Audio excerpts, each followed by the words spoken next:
Hey, this is Andy from heatdumping.com, and today I'm bringing you a study that we did here, testing out a few of the products that we have in-house and seeing how they do with holding temperature on their own. So fundamentally, all these heat dumping or palm cooling devices are advertised to be able to hold the same amount of temperature no matter how much heat is being dumped into it.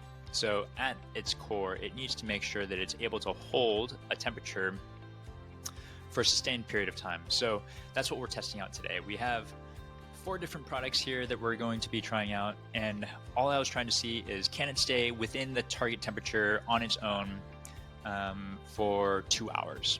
And target temperature, we're trying to keep it between 50 and 60 degrees. That's optimal temperature for the body to be able to dump heat most effectively.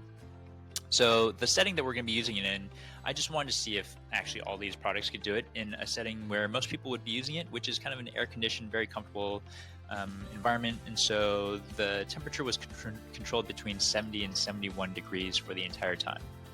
So my plan was to take measurements on all these devices for the first hour every 5 minutes. And then for the second hour, I was going to do it every 10 minutes. So periodically over the course of 2 hours. So the 4 devices that I used for this were the CoolMitt, the Narwhals, the AVA Anti-Fatigue Charge Bar, and a surprise competitor here, the Therabody Recovery Therm Cube. So every single one of these devices needs a little bit of a different setup, so I got them all set up. And again, how this test is going to be run is I'm going to have them sitting here in a temperature-controlled environment, 70 to 71 degrees. For the first 10 minutes, I was just going to let them rest, let the temperature stabilize in all of them.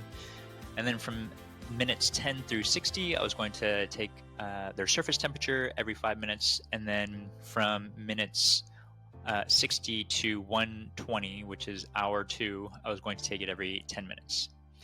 I was going to be taking the temperature using a thermopen, which is accurate to 0.7 degrees Fahrenheit.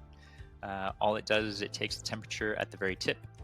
So just making sure that at the tip of this needle, I put it on the surface and would measure the temperature every 5 or 10 minutes. So here are the results. Let me orient you first. The blue line hanging around about the 70 degree mark, going no more than 71 is the ambient room temperature. The bands in blue on the 50 and 60 degree temperature marks are the borders where we want to keep the temperature. So we want all the devices to stay within these bounds. Those are the temperatures where the body is going to be able to dump heat most effectively. So remember, this is all done without us actually dumping any heat into it. This is just sitting statically by itself. So let's take this one by one. We'll start with the red. That is the CoolMitt. The CoolMitt, as you can see, it's recycling water through ice slurry reservoir. So we're expecting this to do pretty well. The water is recycled through tubes into a glove that you place your hand into. So no problem, it stayed well within the middle of the bounds. Did a great job, stayed all the way throughout the entire 2 hours.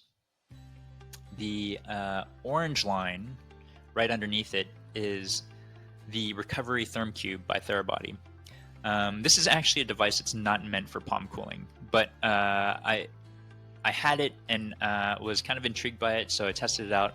It's based off of thermoelectric properties, and so I was expecting it to keep fairly stable temperatures, especially in an environment where it's going to be temperature controlled like this. And indeed, it held very steady, stayed pretty much at 54 degrees the entire time. The next line that we'll talk about is the Narwhal, which is the yellow line.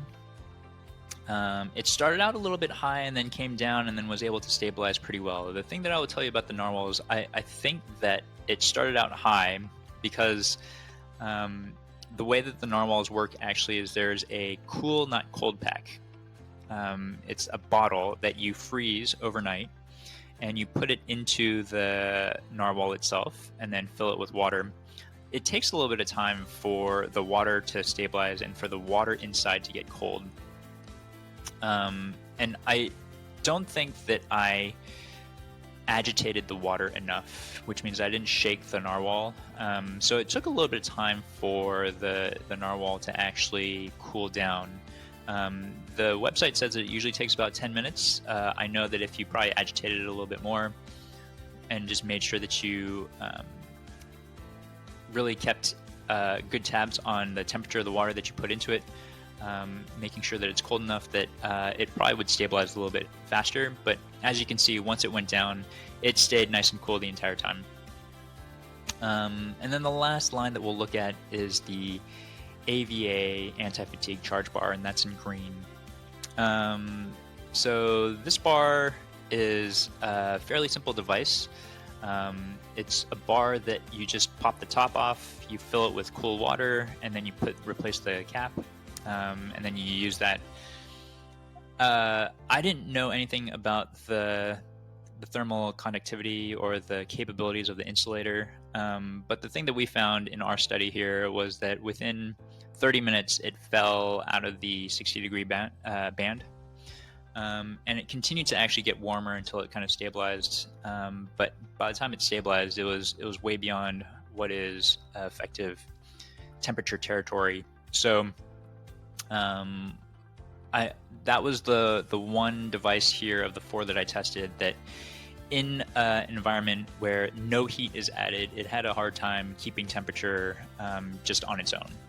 So interesting little study that we did here, and we'll be back with some other studies where we actually start adding a little bit of heat to it.